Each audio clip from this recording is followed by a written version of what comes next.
Shalom alaihim, Besem Yeshua Mashiach, salam sejahtera di dalam nama Tuhan Yesus Kristus. Yesus itu pernah menjadi manusia selama 33 tahun saja. Pada tahun 33 Masehi, Yesus bangkit dari kubur lalu naik ke surga. Sampai hari ini, sampai kelak hari kiamat, Yesus menjabat sebagai Tuhan dan Kristus. Kristus itu artinya juru selamat. Tugas Yesus sebagai Tuhan yang terakhir nanti adalah ketika Yesus sebagai hakim adil hari kiamat bagi semua orang. Setelah itu Yesus menjadi satu-satunya Allah di surga yang disembah dengan sebutan Allah Alpha Omega. Bersama saya Pastor Henry Dianta STH, kali ini akan membahas sebuah tema. Tema ini sepertinya bombastis ya toh, dan akan menarik minat banyak pendengar ya, sebab ini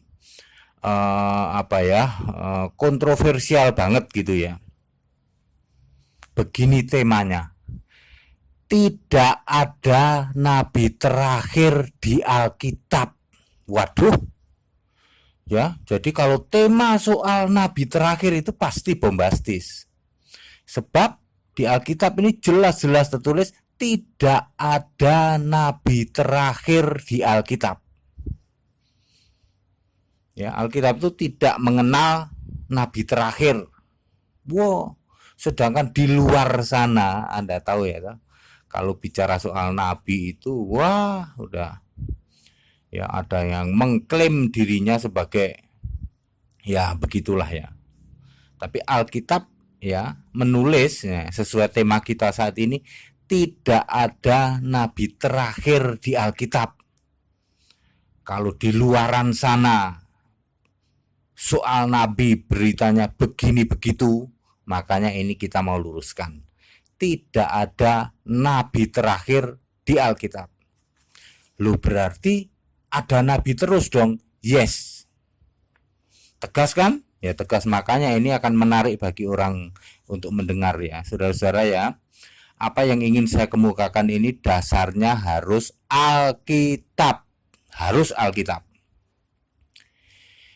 Efesus pasal 4 ayat 11 dan 12. Dan ia itu Yesus ya loh. Dan ialah yang memberikan baik rasul-rasul maupun nabi-nabi, baik pemberita-pemberita Injil maupun gembala-gembala dan pengajar-pengajar untuk memperlengkapi orang-orang kudus bagi pekerjaan pelayanan bagi pembangunan tubuh Kristus. Tubuh Kristus itu apa? Gereja. Gereja itulah tubuh Kristus ya. Oke, kemudian kalau kita lihat di dalam misalnya Efesus 2 ayat 20, yang dibangun di atas dasar para rasul dan nabi dengan Kristus Yesus sebagai batu penjuru.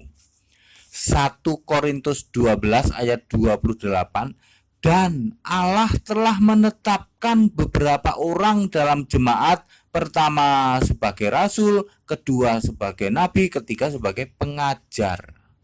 Jadi saudara, kalau kita lihat dari ini maka tubuh Kristus atau gereja, ya, orang sering menyebutnya gereja ya, ya jemaat tubuh Kristus itulah ya kita menyebutnya gereja saja lah ya. Itu akan terbentuk ya toh, dan berfungsi dengan baik kalau ada 5 jabatan kerohanian di dalamnya. Ya.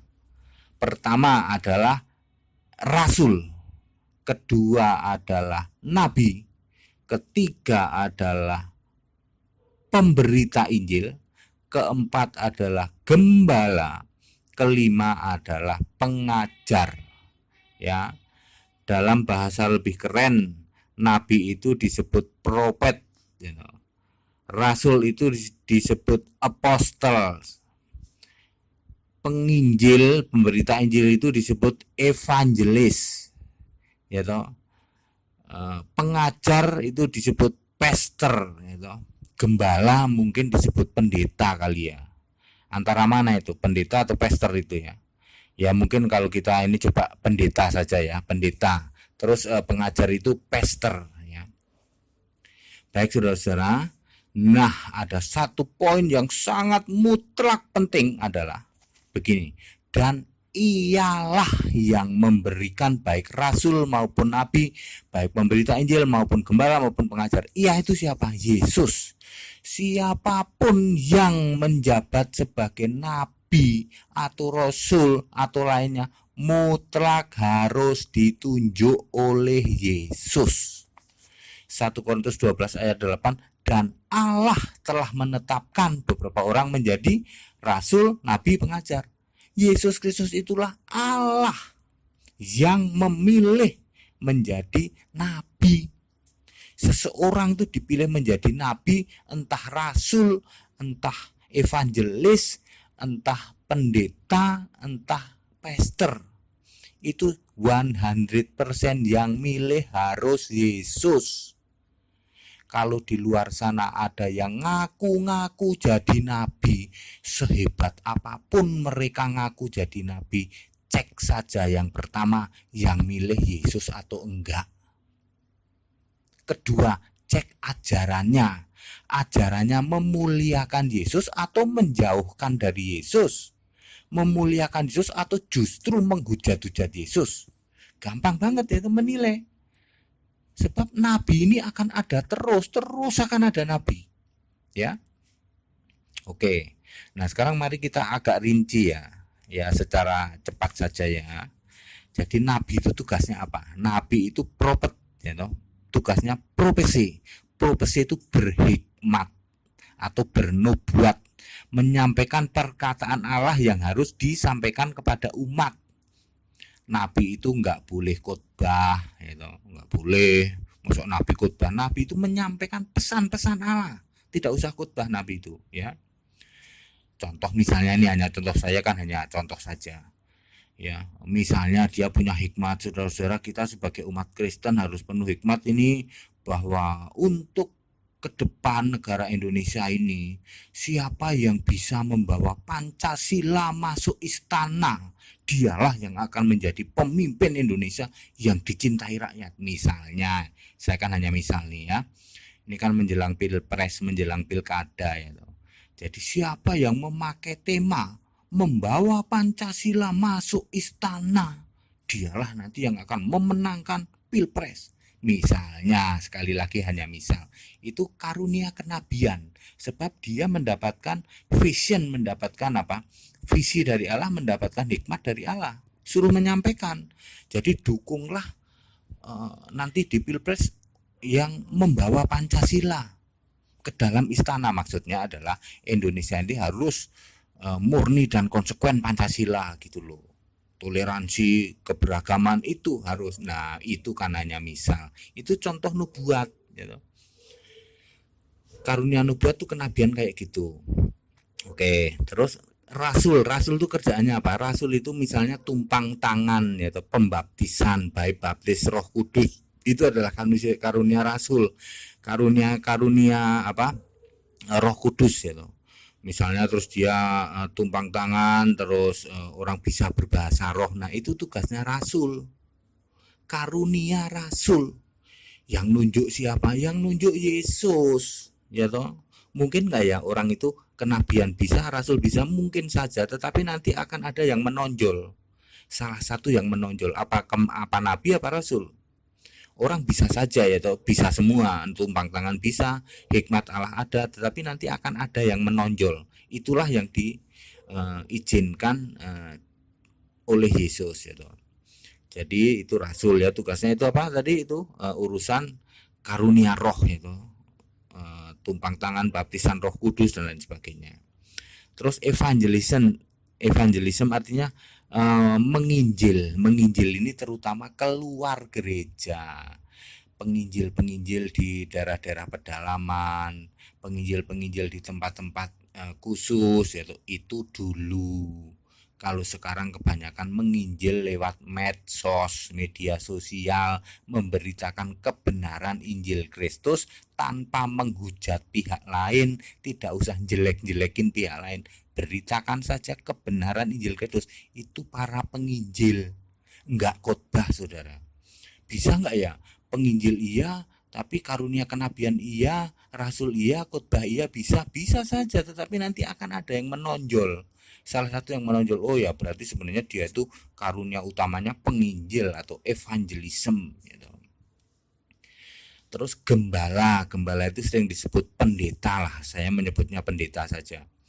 Gembala ini secara organisasi menggembalakan sebuah gereja, itu bagaimana gedung, itu bagaimana nanti pengaturan ibadah, jam ibadah, yang dipanggil siapa, yang suruh khotbah siapa, yang ngatur musik siapa, yang itulah tugas pendeta yang mengorganisasi sebuah tubuh Kristus, yaitu sebuah gereja. Harus ada yang begitu, ya toh. Itu tugasnya khotbah enggak. Itu nanti gereja yang masih nyewa gimana, yang mikirin sewa gedung. Terus ada acara-acara KKR enggak, kebangkitan atau kebangunan rohani, siapa yang mau dipanggil, ya itu tugasnya gembala atau pendeta. Ya. Nah, yang terakhir adalah pengajar, itu disebut pengkhotbah. Nah, inilah yang khotbah di mimbar, mengajarkan tentang kebenaran firman Allah.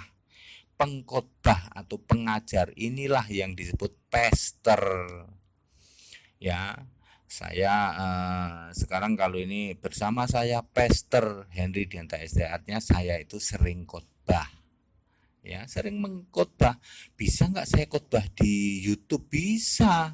Khotbah tidak harus di mimbar, khotbah di YouTube ya loh. Atau khotbah dengan WA, itu WA ditulis pakai WA boleh ya, atau ke teman-teman kita, ke grup-grup WA kita boleh. Tapi orang itu akan ketahuan nanti karunianya apa, ya.